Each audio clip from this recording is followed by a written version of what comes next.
Welcome back to Redlining. Richard's pulling a sickie, and we have Yvie Harvey Salter in to fill in. Hi, and today, all the way from Queenstown, we have Tom Risk / Day. Welcome to the show, brother. Hey, how's it going? So DJ Tom Risk is your DJ name. Yes. Why? So, it's super lame, but back when I started DJing and 24 years ago, or however long it was, I was super keen on the board game DJ Risk. The board game Risk. Oh, cool. And DJ names are kind of a big thing back then. Yep. Most people just use their real name these days, but back then it was a bit of a thing to have a DJ name. So that's how it kind of came along. Yeah. And so I carried around DJ Risk for a while, and then I tried to use Tom Dave for a little while. I think it was like the mid-2000s where a lot of the scene was getting a little bit sort of kind of wanky. Yeah. The house was, the handbag house scene was really coming to the fore, and I was like, I'm not really going to get anywhere using DJ Risk. And then that went for a couple of years, and then I realized, actually, I'm just going to do my thing. So when I moved to Queenstown, I didn't move to Queenstown, I moved to Cromwell, but the scene is in Queenstown. Yeah. And I met a guy called Ian, and his name was also Risk. Yeah. Right. So there's like 10 of us in the world. Yeah. 2 now based in Queenstown. So he didn't seem to mind. Like I had him up, and I was like, hey, I've been doing this. And he's like, and he'd been there for 5 or 6 years. Yeah. And I'm like, okay, well, it's his town. I've now moved into his town, so it's up to me, I think. So I did a pretty basic thing and just added my first name. Did he love Tom the Risk? board game Risk too, or was it just? No, I don't. No, I don't recall. I'm sure I brought that up with him, and he didn't. He didn't mention it. So, I just changed it to Tom Risk about at the time of the pandemic. I thought, okay, this seems to fit. Yep. I don't know why I didn't think of it earlier. Yep. And thus it works. Tom Risk. So you're a progressive house DJ? Mm-hmm. Yeah, I got a really important question from Ramesh. He wants to know, why don't you play trance anymore?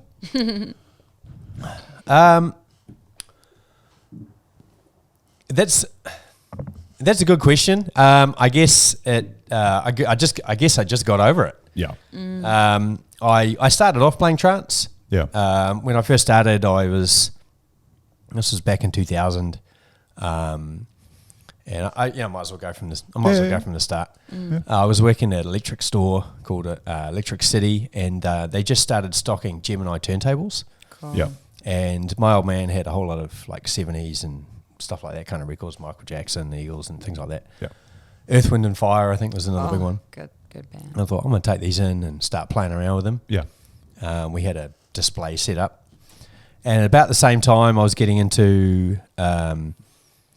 basically dance music, going out. I was about sort of 19 years old at the time, and listening to a lot of the Ministry of Sound, Annual, Pete Tong, Judge Jules, Boy George, and Tall Paul, all that kind of stuff. Yeah. So just kind of all melted in at about the same time.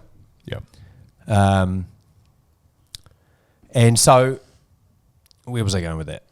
Why don't you play trance anymore? Oh, that's trance. So I started off playing house and trance. That seemed to be the thing at the time. But then I just kind of moved into progressive, Digweed and Sasha. And I played trance probably up until about 2004. Yeah. But it just kind of lost interest. Everything just was pointing towards progressive. It's like if you were to melt house and trance together, you end up Somewhere with progressive trance. This is kind of the direction I went. I combined it. Yeah. Went like that. And so why progressive house though? What was it about it that pulled you in? I've never been asked that before. I guess it's just kind of the role. Yeah. It's hard for me to exactly put my finger on it unless you're sort of into it. A lot of people view it as kind of being a little bit boring. It doesn't really change a lot. Depends. Yeah. But yeah, just the role. If you're on a dance floor and you got a really good DJ, like for example John Digweed, I remember that there's only one DJ, and I think only one set that I can remember that was John Digweed back at Ellerslie. Yeah. Thing in the early 2000s. I can't exactly remember the year. It's the only time I've stayed on the dance floor from start to finish. Right. Didn't go for a pee, didn't go get a drink of water, didn't do nothing. I was there the whole time. Yep. And it was just rolling. Full progressive. Rolling. Heads down, bum up. Yeah. Just going for it. And it just kind of captivated me a little bit, and that's kind of what I like. Yep. It doesn't need to be too high, too low. Yep. Just got to have that roll. Yeah. Do you just solely do progressive, or do you dabble in a little bit of like melodic or? Well, yeah. So I guess I would say that I play progressive house, but it's a wide bracket. Yeah. So for me, that encompasses organic, melodic, progressive, some techno. You know, it's not like I play any Adam Bayer or any of that sort of that more sort of funky kind of stuff as well, but it's all sort of pretty much within this window. But organic. A lot of my sets actually will start with some organic and some melodic. Yeah. Progressive for me is more of a deeper kind of sound. But I guess the idea behind a progressive DJ is that you're able to sort of mold music from different genres. And I like the melodies. Put them all together in a set. Yeah, the melodies are progressive are really good. Keeps it on trucking. Yeah. Now, rumour has it you come from Queenstown, and you've done what most people in Queenstown do or want to do, and you have a vineyard. You make wine. Well, so I don't technically live in Queenstown. Queenstown is everybody associates Queenstown, Central Otago, with Queenstown. You fly into Queenstown. Anything south of Nelson is Queenstown. Yeah, just kind of like the lower South Island. So the scene itself. So if I'm going to be playing any gigs, most of the time it's in Queenstown. Although I now do a gig in Wanaka. Mostly because it's closer to home. Yeah. So where's home for you? Home is a place called Queensberry.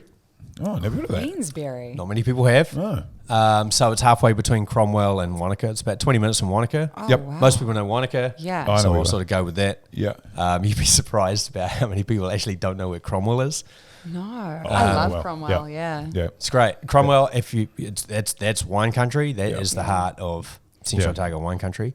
So we live in a place called Queensberry. My partner Jade and I, we bought some land 2018. Yep.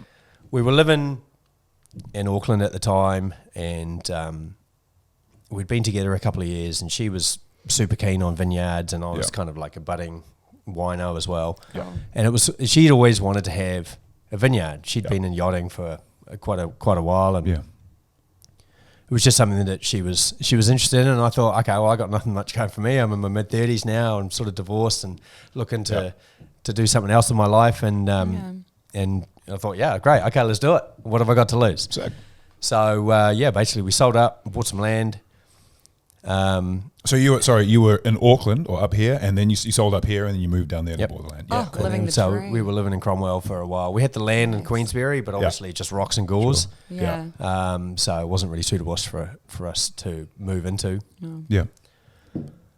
So bought the land, rented in Cromwell for a few years, planted the vineyard. Well, it's like an ongoing thing. So we were, it was, we got the earthworks going, and then about 2018 we planted 5,000 vines, which was the majority of what we've got at the moment. And then we've sort of edged through. We've got about 6,500 vines at the moment. And a little tiny house. Oh, cool. And then we got the tiny house trucked in. And did you build it or you bought it? No, it was like prefabricated, so it came in on the back of a truck. Cool. And planted that in the vineyard, and then the first night at the tiny house managed to conceive a little boy. There you go. After not having had any of that kind of stuff happen for the first sort of 5 years of our relationship. Wow. Thank you, tiny house. So now we got all this stuff. Now we got a vineyard. We've got a little boy, a tiny house. Brilliant. So you live in the tiny house on the property? Yep. Oh, cool. Yep. Wicked. You would have heard of Living Big in a Tiny House? Bryce Langston, he's got the tiny house tours around the country. Oh, yeah? Yeah. Yeah, most people I'm watch that and they're like, I want to live in a tiny house. Yeah. This is a TV. Oh, sorry. They I don't know. do. Yeah. YouTube channel. It's pretty big. Yeah, and they tour the country. They tour the world interviewing people. So that's an option. So I guess technically, it's a tiny house, but it really, it's 50 square meters. It's a one-bedroom house. So probably wouldn't be any different to one-bedroom apartment or something like that. It's not actually that tiny. It's not a 20-foot container or anything, but Yeah. No, that's cool. Right. So how long ago did you do the planting?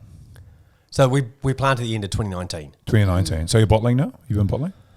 So Where you at? so we got a full harvest pretty much last year. Yep. This year, unfortunately, we got hit with a pretty bad frost. Right. So like completely nuked our vineyard this year. Yeah. But we're basically contract growers. So all our fruit goes to, our Chardonnay goes to Chard Farm, and our Pinot Noir goes to Matt Connell. Right. Gotcha. Yep. We're in the process of sorting out a bit of a wine buyback Yeah. for our Pinot, and we shifted a little bit of a fruit to some friends of ours that work at Mount D. Yep. You might want to edit that out. Actually, I'm not sure. I should have told you that. But they're going to make us some Chardonnay as well. So within about 6 months, we'll have a little bit of Pinot Noir and Chardonnay from our own vineyard, but obviously not made by us. Yep. Takes a lot of experience and training to be a winemaker. Yes. Yeah. So this is not something that I'm going to be doing anytime soon. But that's one of the things down there, right? It's a community. It's quite community based. Yeah. You know, some people just have the vines. They then, I don't know, 100%. lease out whatever, lease out the gear Yeah. for the wine. Central is a lot like that. Like because it's a small community, everybody's really, really keen on just pumping each other up. Yeah. You know, it's like, when you compare it to Marlborough, Hawke's Bay or something like that, Central's sort of tiny stuff. I'm intrigued. If you weren't a DJ, what would your career path be? Was there something else that you ever wanted to pursue? Well, I mean, being a DJ is not exactly a full-time job. Yeah, true. It's just, I spent a large portion of my DJ career pretty much just playing like once a month at a Red Bar or something like that. So, no, I do broadband during the day. Yep. And I do the vineyard in my spare time. Sweet. And also now being a father. Yeah. And That's a job. yeah, it is. Like it seems like I've got 3 full-time jobs, and then try to be a DJ on top of that. Yeah. So my life can be quite chaotic. Yeah. But I've noticed since I moved down south and away from all of the sort of the Auckland kerfuffle, I've been able to really focus on finding a new direction with my music.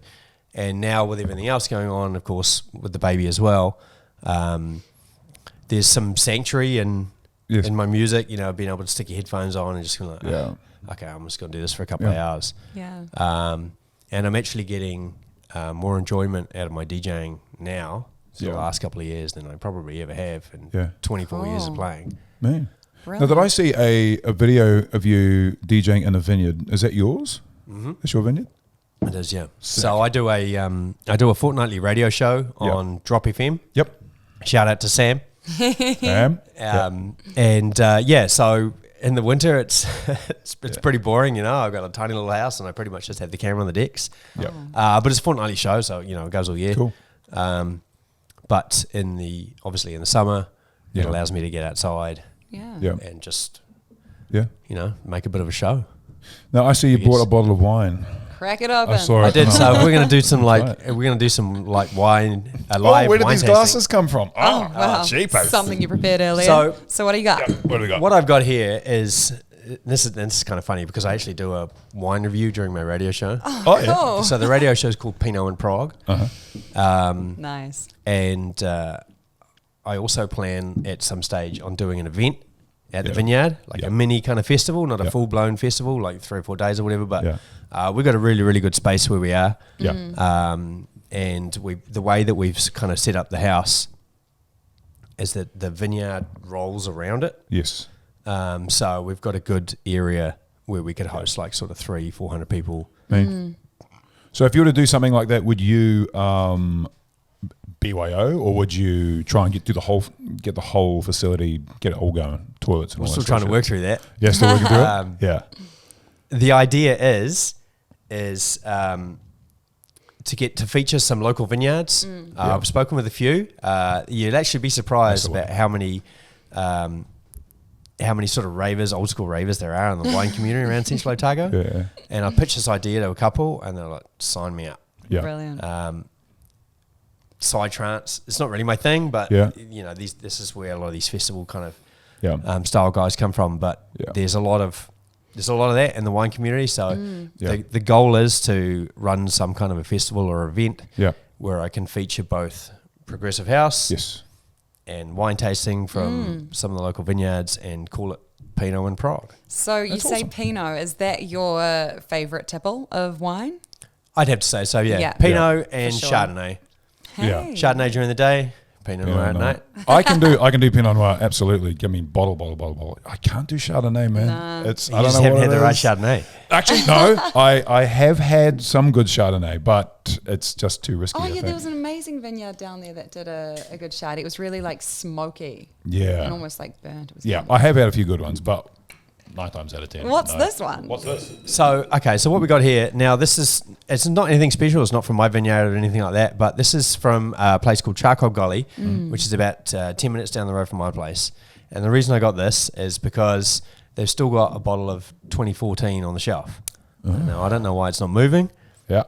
It's been around for a while, and I haven't actually seen any other vintage other than the 2014. Yeah. So it's probably by far the most interesting bottle of wine you're going to buy from Central Otago. And I just got it from New World. Wow. For the price point. So I thought, this is a good bottle of wine. Here we are. To bring up. Cool. And do the honours. Let's do it online. Good man. Wine tasting. Yeah, there's something about Otago. I swear to God, there's not a week goes by where we don't talk about, should we just fucking go down there? Always. Why are we here? Why are we in We want to live down there. It really is the greatest place on earth. Like probably Patagonia, Argentina, Chile would be a close second, but it's so similar. It's exactly. You know, you got the mountains, you got everybody thinks of the winter and the snow and everything like that. In summer, it's banging hot. It goes off. Super dry. This year especially has been particularly dry. So if you go down there, it's quite dry.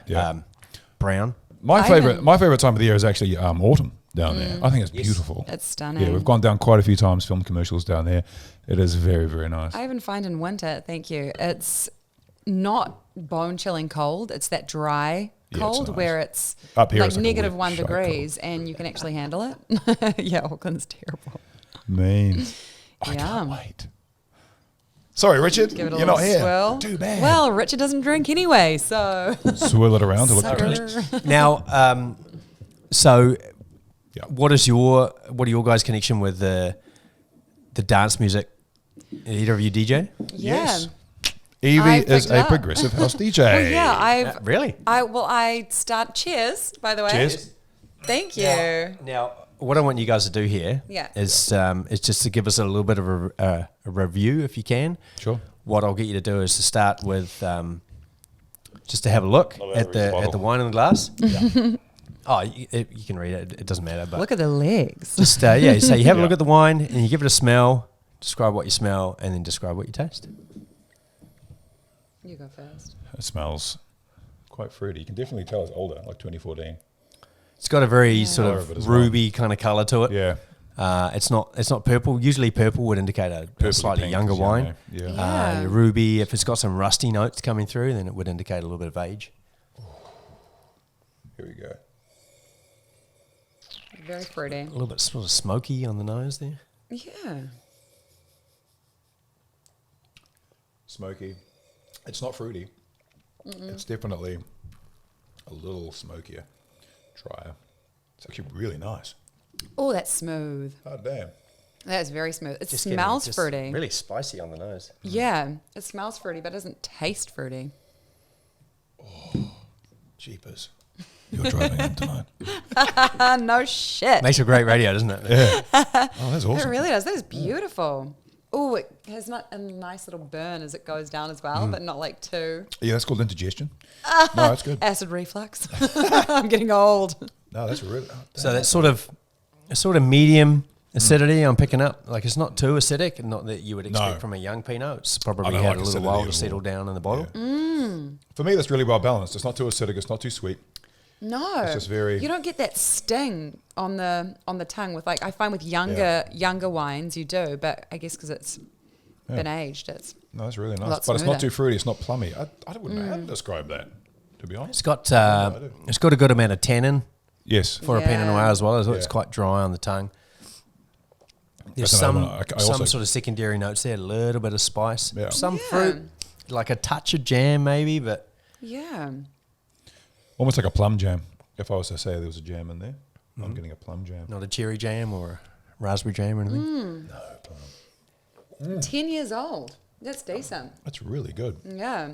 So what's the name of the vineyard again? So this is a charcoal gully. Charcoal Gully. Thanks, Charcoal Gully. Thanks, Charcoal Gully. Nice. So we're in Otago.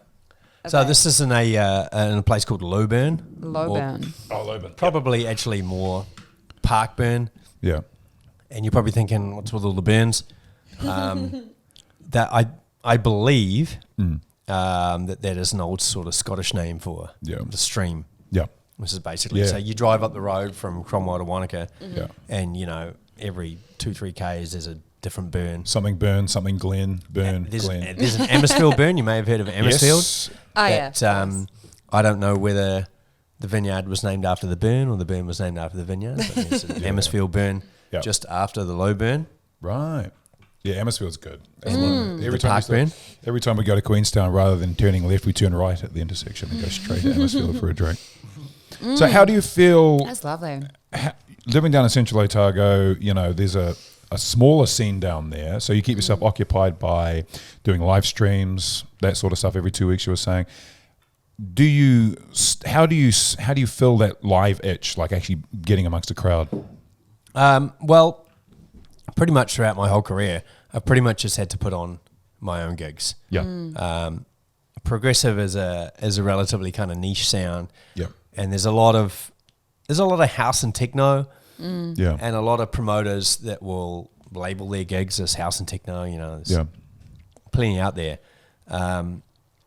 But yeah, they just don't quite want to extend into progressive unless there's like a big name coming to town or something like that. So it's the same in Queenstown. There's obviously there's one guy, Robera, runs Electric Rush, which is the Queenstown, pretty much the Queenstown guy. There are others now that are just sort of popping up from time to time. Yeah. But there was a guy, Alejandro, was a good friend of mine who I bumped into down there, and he started doing progressive gigs. He was playing sort of minimal and progressive, and I just bumped into this guy, and I saw he was doing a gig, and I went and met him and said, "Hey, you're doing progressive. I got to be in on this. Like this is, I've been in the dark now for a couple of years, and he really liked what I played, and I really liked what he was doing. So I did a few gigs with that guy. Yep. Unfortunately, had to go back to Chile. Yeah. But I'm now living like an hour and a bit away from Queenstown. Yeah. I was doing a party in Queenstown, but it was at a venue that wasn't really a venue where a lot of people go to. Yeah. So it's great if you're doing a big gig and you're fully advertising it and everybody's going to go there, but people don't generally walk in off the street if there's something they don't know about. Yeah. And it's a long way to go. It was like plus an hour plus. Yeah. Got to try and stay the night. So now I've moved a gig to a club called La La Land in Wanaka. Yep. And I'm now doing it there. Oh, no way. And it's not like there's a massive progressive scene in Wanaka. Yeah. If at all. Yeah. But I guess the idea is just you've got to keep yourself going. Yeah. Mm-hmm. Doing something once a month keeps me ticking. And then if you do it regularly, the people that like it will end up hearing about it. Get a following. End up coming to it. So it was what I was doing at Red Bar and then Supper Club before that. Yeah. It's just get a lot of people that come, a small amount of people, but regular people nonetheless that really enjoy what you're doing. And, if you've got a crowd of like 30 really enthusiastic people, it certainly beats having a crowd of 300 less enthusiastic people. Yeah, of course. So it's pretty much where I'm at. Yeah. Pretty much what I've been doing like the last 20 years. Oh, totally. Is Supper Club still around? No. I was going to say. That closed a long time ago. You were playing progressive there, were you? Yeah, so I was doing a monthly night, and then so I did that for several years, and then moved to Impala, which then became Red Bar. Yes, yeah. And then I ran Right Turn at Red Bar, and we must have been going for like 8 years. Yeah, it was a great night, and it wasn't strictly progressive. Yeah, I played progressive. I played what I play, but a lot of the guests that I would bring in were from all over the spectrum, from house to breaks. We did some trance nights. Yeah, I don't think we ever had any drum and bass, but certainly anything 4/4 related from one end to the other. Yep. You don't want to be having the same thing every single month. Yeah. No. Because people are going to get bored. Yeah. So if you can change it and then... Yeah, absolutely. Yeah. So Yvie's been DJing for, how long have you been going for? 6 months? Oh, I picked it up in June last year? maybe, no, later than that. I think it was about August, and I did my debut in September. So I was straight into it. But no, it's been like 6 months, 5-6 months. Yeah, I'm loving it though. I What come equipment from are a you musical background. I know. So I'm actually a singer, and I've always been part of like acoustic duos, bands, and all that. But then, I picked up DJing last year, and I just picked up a tiny little DDJ. Was it the baby 400? controller? Yeah. It's so good though. It was such a good one to learn on for a noob. Yeah. But yeah, and I've actually had to take that around with me since I've been gigging, because you turn up to places and, excuse my French, but fuck knows what gear they have and controllers and mixers. I turned up to one place and it was a Jurassic controller with like knobs and bits and pieces missing, 2 completely different mixers. Yeah. And yeah, I Sounds had like Red Bar back in the day. oh my God. That must be intimidating though for a newbie. Like you turn up I and was there's sweating different beads. things. Yeah. But yeah, now we just carry around that. The little and that does the DDJ. job. But yeah, like I found obviously I'm still very new to it all, but I started out playing just house music, like a bit of tech bass. And then I just really enjoyed progressive and just the melodies, and it was just more That's good. musical That's a good for me. And honestly, like I would get the chills when I'd hear a good song, and same with like minimal as well, melodic. Really love it. So I'm really excited to hear your stuff. And speaking of which, do you have any gigs coming up? I do. So I was actually supposed to be playing a gig tonight. Oh yeah. Supporting Guy J and Alex Orion, but that's been cancelled. Oh. Yeah. Unfortunately. But tomorrow, yes, Rams has flown me up to play at the Lost and Sound pool party. So I'm going to rep the Lost and Backyard Sound merch. bar. Yeah. Nice. So shout out to Rams. Yes. So we're going to be playing that from the gig starts at 3:00 tomorrow. I mean, I'm guessing this is probably not going to get aired before that, but It might, maybe. Yeah. Maybe. We'll What see. time are you on? I'm going to be on at 8. Oh, cool. So last year I played at the pool party and I was the last DJ on the outside, the outdoor stage. This year I'm the first DJ on the indoor stage. Brilliant. Sweet. So not sure how that dynamic's going to run, but I think he's gone for a more sort of house vibe. Yeah. Outside by the pool. Where? And then Backyard so this is bar. at the backyard bar. Where's North Backyard Coast. Bar? North. Oh, I know the one. Yeah. Yes. North Coast, Yeah. yeah. Mean. Yeah, we'll be there. There's not too many bars around here with a swimming pool. No. You can jump in and do a cannonball. Yeah. And yeah, accommodation as well. They've got the Ponamu next door. That's if right. Oh, that's you down get by- too wasted and need yeah. a place Down- to crash. Down by the old North Harbour rugby grounds. I know exactly. where you are. In the netball. Cool. Ottawa Road. Yeah. Mean. Okay, we'll be there. Yeah, we'll definitely. Definitely. After you've had your gig, then we'll go along. I know, 4 hours. I'm like, what? haven't I'm got playing 4 hours from with 3 us. Are you to playing somewhere 7. tomorrow? Yeah, at St. Leonard's. Yeah, cool. It's That's a new bar just little up the road brewing here. co, yeah. She's got a little regular gig every Saturday. Pops along, plays away. Yeah. Nice. So how long are your sets usually when you play Well, I guess that depends on the gig? the gig and who's booking me, but ideally about 2 hours. Yeah. Very rarely we'll play any longer. Yeah. Unless it's maybe a gig that I'm doing or Yeah. usually Rams the set that I'm doing tomorrow is at 1.25 hours, which is not really that long, Yeah. but as a promoter, I guess you've got to kind of strike a balance between allowing your DJs to breathe, but also getting enough people on the lineup where you're going to appeal to a larger Yeah. portion of people. Yeah. There's It seems like Rams is doing quite a bit for the culture up here for the industry. Yeah. he's doing doing well. he's doing a very good job, and Rams sweet dude. So Yeah. I like doing Rams's gigs because he's a real no bullshit kind of guy. What you see is what you get. Yeah. And it's just all about a good party. There's no Yeah. ulterior motives or whatever. It's just he loves his music and he loves to put on a good party. Yeah. And he likes it when Yeah. people come in and do the same. So Yeah. Have you done a pool party before? last year's. Ah, cool. At Backyard Bar. Nice. Good man. man. Do you find that some promoters are a little bit flaky? like we had a conversation. No names, no names. But Kiwi. is it a little frustrating? What's the hit rate of good promoters to solid ones? Well, I guess you can take it from different viewpoints. Yep. There's a lot of promoters out there that'll do a really, really good gig for if you're a punter. Yep. You want to turn up. But don't treat their DJs quite so well, or there's vice versa as well. There's a lot of guys that are focused on really providing some good music and really focused on the DJs, but then they don't always get the response from the public. Yep. So I guess you kind of got to strike that balance. It's a little bit hard. Tonight's gig, was sort of a little bit hard to take. There's been a bit of radio silence from the promoter, and sort of people don't really know what's going on. A lot of people would have bought tickets, flights, organised hotels. Like the guys on the lineup, Guy J and Alex Orion, big name DJs. That's frustrating. Very frustrating, but so what are they going to do now? Just nothing. Just chill out. Yeah, I don't know. Maybe we can find another party to go to. We should have organised another party. I wonder. It makes me think of Basement Jacks when they came here and the weather turned to absolute shit. So they were here for no reason whatsoever. They didn't play at all. Oh, yeah. That like gig what got cancelled. happens in those? Yeah. When was this? Oh, that's right. It was about a month ago. Wasn't it? A couple of months, end of last year, I think it was. Yeah, with an amazing summer, unlike last year. And then...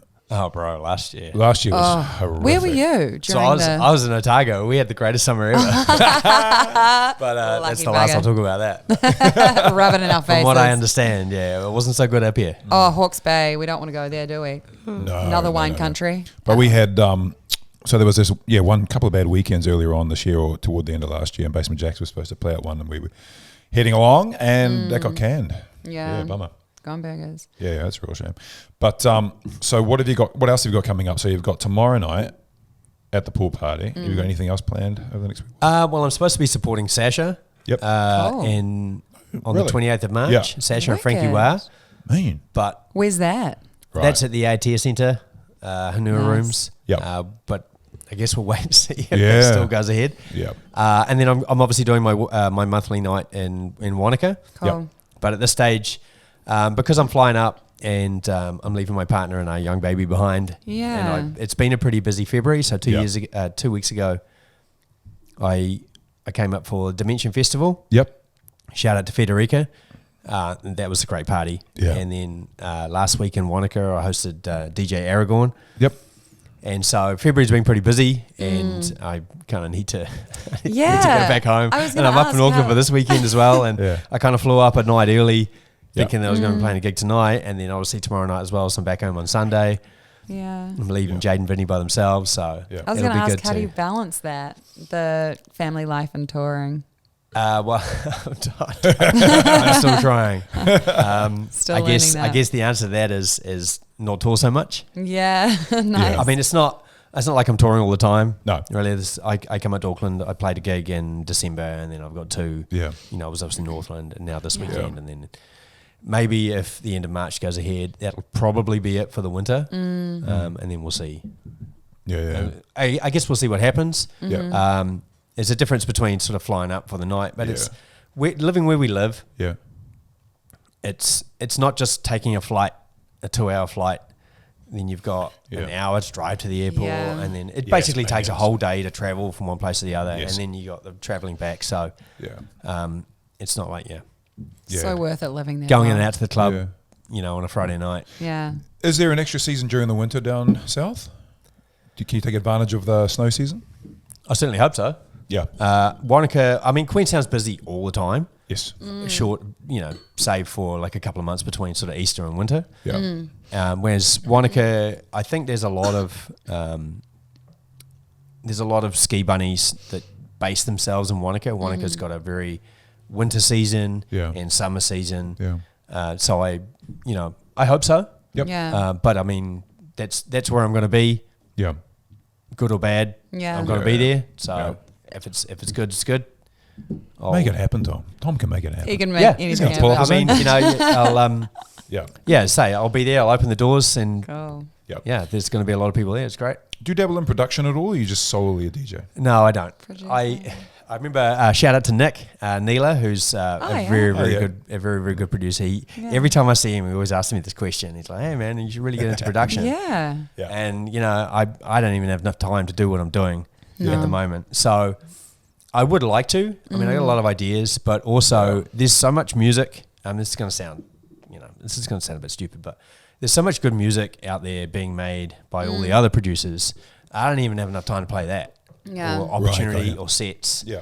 You buy your tunes off Beatport and you get all your music from elsewhere, and then you probably end up playing 10 or 20% of that to an actual crowd or your radio broadcast or whatever it is you're doing. So there's already plenty of music out there for me to play, and really, really good stuff that's it's going to be far, far better than what I would be able to make. But there will be an opportunity in the future when Vinny is at an age where I can sort of teach him how to use a computer and keyboard. And I see what you're doing. Yeah, the kid's going to make the music. Exactly. Yeah, and you're going to play it. Teach him, and I'll just sort of write up his code. I'll be the like the manager. Yeah, and he's cool. Oh man, that'd be awesome. Is there any kind of producers or DJs that you dream of collaborating with? Well, because I've not really sort of dabbled in production, there's obviously a ton of guys out there making some really, really good music that I enjoy playing their music. Yeah. But none so much that I would imagine jumping in the studio with, because I don't know what I'm doing. Yeah. And I've never really... I've done that. I've done it, once or twice. I've hooked up with a mate who's sort of done that, and we've dabbled around and made some shithouse tune that we ended up playing in the club and cleaned the floor. And so I'm like, well, maybe I'll stick to what I'm good at. What about your DJing sets? Like, are there any gigs you want to go to and share some decks with another DJ? Is there anyone in particular that you would really like to party with? I mean. Yeah, all of them. Yeah. I mean, so I've been lucky enough to go slightly sort of back to back with Alki Klein and Alex Orion, two guys that I really appreciate their production. Yeah. But I mean, there's a million DJs out there making good tunes and making tunes that I really enjoy and that I want to sort of broadcast to. Yeah. So I don't know. It's an interesting question, but no one in particular, but I could name like 100. Yeah. So. Yeah, it's one of the interesting things I find doing this podcast actually and the show and Yvie DJing, how many people are DJs or have been DJs or just dabble or anything. So many people, they put their money into the equipment and they start and it lasts for a few months and then they just drift away, So it's a real survival of the fittest. Everyone's a DJ. I saw this meme one day and there was, I think it was like 2001 or something like that, and there was a DJ in the booth and he was playing to like a street full of people. So they had DJ and then dancers. And then 2023, and they had a dancer behind the DJ booth, and then the entire crowd was DJs, just wanting to get booked. It's the same fucking thing with podcasts. It was like 2018, one podcast, probably Joe Rogan, and we're all listening.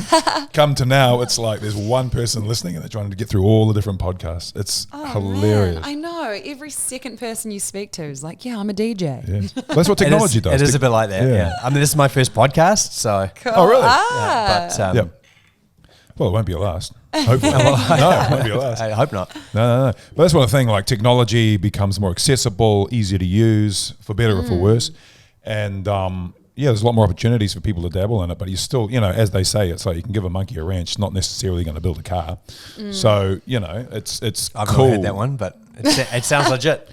I have to say, I just made that up on the spot. Did you? Right there. Thank you, Wine. You can take that to the bank. I'm taking that one to the bank. That one's on me, bro. Copyright that. But no, it is. Yeah, it's interesting watching it. The easier it gets easier. It's the same with AI tools, and that makes. It's just a tool that can help you be more creative, and DJing. With all the equipment, and I don't DJ, but I've watched Yvie and I've looked at the equipment that can be buy, pretty much your next birthday present. So I'm looking at equipment to buy, and it's fascinating what the stuff can do and what it can do for you, which leaves you to actually be able to experiment with more stuff. I'm talking like I know what I'm talking about. I have no fucking idea. Certainly. So when I started, I learned on turntables. I remember I bought myself a vinyl. Yes. No. Awesome. Yeah, an old pair of Gemini PT 1000s. Oh, Really? cool. And they were crappy as. One of the platters was real wobbly. Yeah. Yeah. And I taught myself how to mix by listening to those Ministry of Sound Judge Jules CDs. Yes. But I found that a lot of the equipment these days takes a lot of the hard work out of it for you. Yes. Now, that's not necessarily a bad thing because it allows you to add some complexity to your DJing. Yeah. But I think there's merit in learning things the old way in a more analog fashion because there's no something to matter be said how for beat matching. What's that? Sorry? Yes. There's something to be said for beat matching. I was going to Yes. bring that knowing up. how to beat match. Yeah. Like I'm not going to badmouth anybody that No. uses sync. Yeah. Especially if they've got a lot going on, people using Yeah. effects and layers, Yeah, and, yeah, yeah. you know, all this kind of stuff. But for me, it might just be because I'm old school. The essence of DJing is in the combination, the combining of one tune with another, Yeah. and the matching of the beats. Yes. Yeah. Yeah. That's exactly, like I learned that way. My brother, thankfully, Johnny, he taught me how to DJ. He used to play at Supper Club years ago, but he taught me the old way. He didn't touch decks for about 10, 12 years. And then as soon as we got the controller and he's like, what is this beat match thing? But we ignored it. And we just, he taught me the old way, which I really thank him for that because I feel like beat match is a bit of a cop out. But like you say, it still allows space for that complexity to be added and everything as well. I feel that maybe there's blessing and a like a curse. test you have to pass Yeah. before you're allowed to use it. Yeah. I mean, it's going to sound a bit wanky, but Yeah. learn how to beat match first, and then because you gain a better understanding and a better feel for Yes. how the music combines. So then- you learn to I learn to beat match first, not use beat match.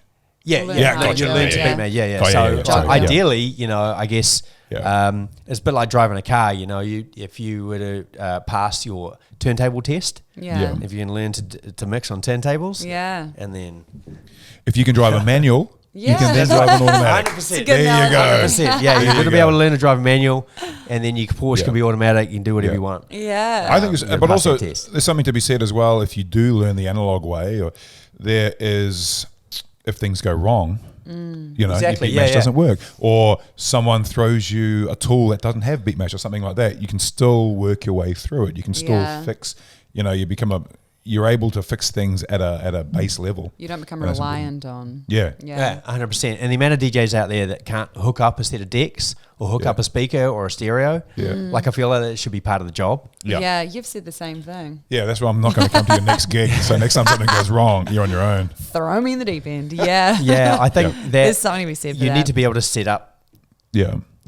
plug in your decks to the power of the speakers, etc. Yeah. It's part of the job. Understand how the signals flow from Yeah. from one piece of equipment to the other. Kind of, but I've always had an audio kind of technician background. I used to work as an antenna installer, repairing stereos and things like that. So it's always come naturally to me. Yeah.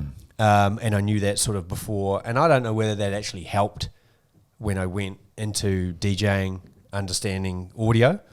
But I feel like it's part of the job. Yeah. So For sure. Yeah, the amount of DJs is sort of out there, and there's a few, but you should learn how to hook it all up. Yeah. So it's always, it's like, when you're Lighting, the boss. lighting's a different thing, but certainly audio, definitely. But also with lighting and stuff, it's like you can't go to people and say, go and do that, go and do that, go and do that, if you can't do it yourself. You know what I mean? And you're able to, everyone should be able to help each other work through tricky situations. And the more you know, it's nice to just bank it and not have to use it all the time, but it's there. Yeah. The car goes 200 Ks, never going to use it, but it's nice to know it's there.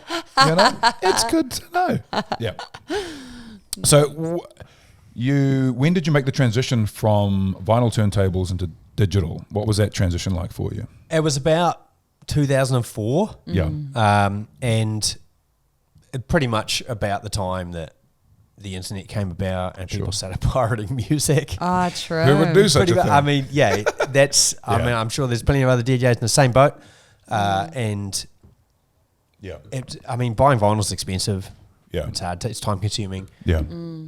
And it was probably about sort of between 2004 2006. There was a period there, you know, and I'm not afraid to admit it because many other guys would have done the same thing. I was pirating music for probably a period of those 2 years. Yeah. And then I discovered Beatport about 2006. And it's no real surprise that at about that time, my understanding of what I was buying, the quality of my music, and thus my DJing, and thus my gig bookings went up. Yep. You know, I guess a little bit of DJ karma there, perhaps. Paying for your music. And, you know, it's not like I had a problem paying for my music, but maybe these facilities weren't necessarily available to us previously. So that's pretty neat. And it's been digital. I do have turntables, and I buy vinyl occasionally. Like it's more of a nostalgia thing or collectibles and things like that. And I actually find that more of the vinyl that I'm buying now is not dance music or progressive house or anything like that, but it's like I bought some Fleetwood Mac, some Dire Straits, classic Chemical Brothers, and you know, Prodigy and things like that you can actually store and have in your collection. Because if you're buying, I guess it depends, but I got a lot of vinyl from obviously 2000 to 2004, and 10% of it would be taken to a gig and played at a classics night or something that I would enjoy playing at home from time to time, and 90% of it's just kind of not played. And these are all, you know, very, very good tunes in their own right. But it's the styles have moved on. It kind of sounds old. And unless you're into your music full time, and this is kind of what you're doing all the time, and it just kind of goes to the wayside. So you've been doing it for a long time, 24 years. Do you improvise most of your sets when you perform, or do you have them all organized and laid out? Lately, I've just been just turning up to the gig and feeling the flow of the gig. Cool. There has been, I remember a Dimension Festival actually I had last year. I went and I sort of turned up to day 3 of a festival, and I had my kind of set mostly planned out. You can never have it 100% planned out because you really never know where the crowd's going to go. But it was my first festival, and turning up fresh to day 3 of a festival, you're not on the same wavelength as the crowd, and I had my set largely planned out, and I never really felt that I was, you know, I had that relationship with the crowd. So this year I did things a little differently. I turned up a day earlier, decided to hang out with them and party. And then I thought, okay, the best thing you can do is be prepared. You have a playlist, or, you know, several playlists depending on the kind of the vibe you feel you want to go. Like I'm sure I'm not alone in this. But I use Recordbox. And I sort my tunes by colour. So you can assign a colour to your tunes. And for me, the colour kind of represents the vibe of the tune. Be it sort of like a funky or deep or techno or whatever. So, you know, you can organise your playlist by that. And I thought, okay, I'm just going to go, and you can practice. That's fine. You can go through and you can just, you know, you see how your tunes fit together. But at the same time, you're not sorting out your tunes from start to finish. You're just kind of understanding what tunes you have in your wallet. The biggest thing you can do as a DJ, I think, is understand what music you have and how it fits together. Rather than, you know, you will have been in a situation, or you probably will approach a situation when you've got like some new tunes that you just downloaded that day. And you're like, oh, this is cool, man, I want to play this tune. And then you go to mix it and it sounds like shit because it's got some kind of anomaly in the intro or the outro. And then, you know, the best thing you can do is obviously practice and know how your tunes work. But then wait to see, you know. That's cool. Color code. So mixing in key, do you do?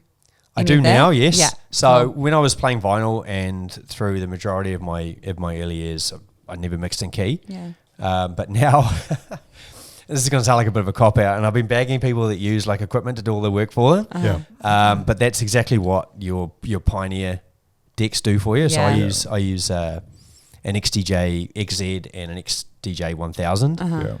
But if you're using anything of a 2000 Nexus 2, 3000, and it's all linked, and I'm sure there's some controllers that'll do this for you as well. It will tell you if your tune's in key, Yeah. And my old mate Kurt Erickson, shout out to Kurt, uses the Camelot key wheel. Right. And I remember turning up to a few gigs, and you'd always have this key wheel just stamped on the wall, just in front of the decks. Yeah.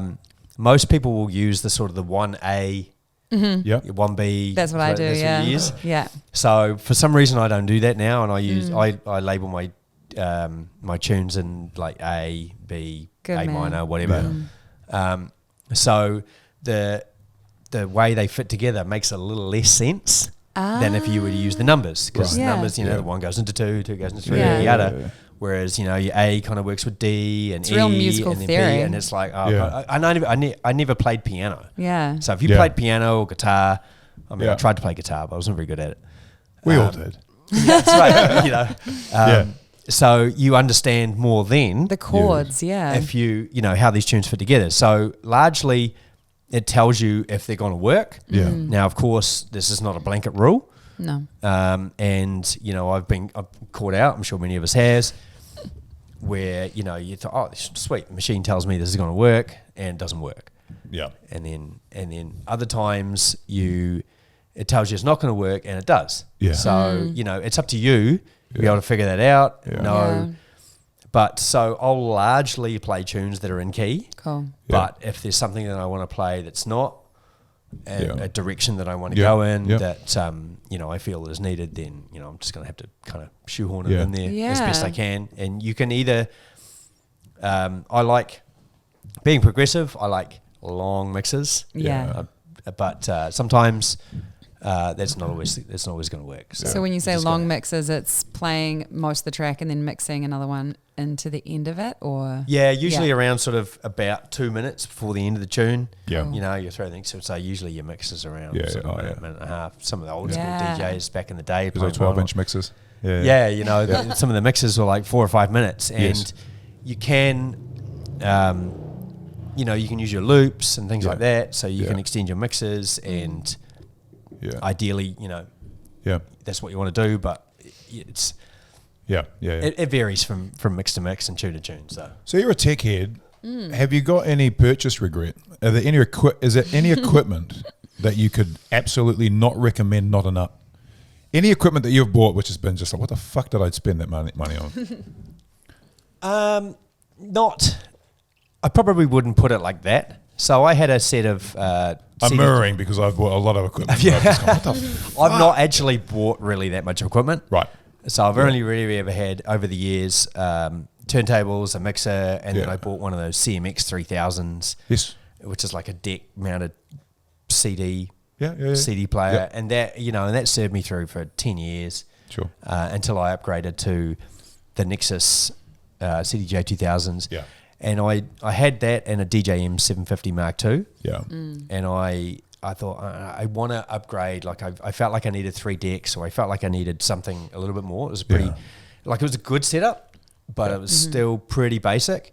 Yeah. So I bought the XDJ XZ controller, and then I had enough left over for a XDJ 1000. Yeah. So I guess no real regrets. The one problem I do have with the controller is that you've got one screen for 2 decks. Right, yeah. And I don't like that. Because, I'm not always paying attention as much as I would like. Yeah. So you've got, sometimes you lose track of what's going on. If you've got a screen per deck, it's easy to understand, okay, you see that was playing, that was playing. Absolutely. You look at your faders, things like that. Yeah. So I've been caught out a couple of times, and I've been using a controller with 2 decks, one screen. Yep. It's not as flexible. No. I would recommend 1 screen per deck. I realise that not everybody wants or can afford that. Yeah, it's expensive. That would be my one thing there, but no sort of real regrets of any equipment, because I'm not a producer. I've not gone out of my way to buy all this kit that you can do all this fancy stuff with, because I'm just mixing one tune to another. So what kit do I need to do that with? Okay, so let's wrap this bad boy up. So where can people find your mixes and your music? So I have a SoundCloud page, soundcloud.com/DJ Risk, which is my old moniker, but you can find me. I've also got a Facebook page, DJ Tom Risk. You can find me there. I'm at Twitch, Yep. which is DJ Risk NZ. What's Twitch? I have no idea. I've heard of it all the time. I don't know. video What game It's a thing. streaming platform. Yeah. Right. And a lot of people use it for video gaming. I don't know how people make money of this, but No. you can literally play your computer game Yeah. and broadcast it on Twitch, and people will watch it and then Oh, pay yeah. you money. Really? It's amazing. I don't understand it myself. It must We're be a playing a generational PlayStation thing. tomorrow. Yeah. So that you can do that. You can get me on Instagram as well, DJ Risk NZ. Yep. But yeah, Cool. Facebook, DJ Tom Risk, and SoundCloud/DJ Risk. And we will put all of those in the little description thing down below. Click or tap the banner below. Yeah. Oh, yeah. And like and subscribe if you like this, and give us a comment and tell us how amazing DJ Tom Risk is. I should also mention that I will eventually have some wine. Yep. So if you can search Queensberry Vines, BERRY, because I know some people have gotten that wrong. Yeah. We will have some Pinot Noir and some Chardonnay for sale by the end of the year. Beautiful. And hopefully then Sick. ongoing, we will set up a website eventually. Yep. We've got a Facebook page. Yeah. So if that's your thing, Yep. get into it. So there you go. Help him walk towards his retirement plan with his vineyard as he makes the best wine in Central Otago. Thank you very much for coming in, Tom. This has been fantastic.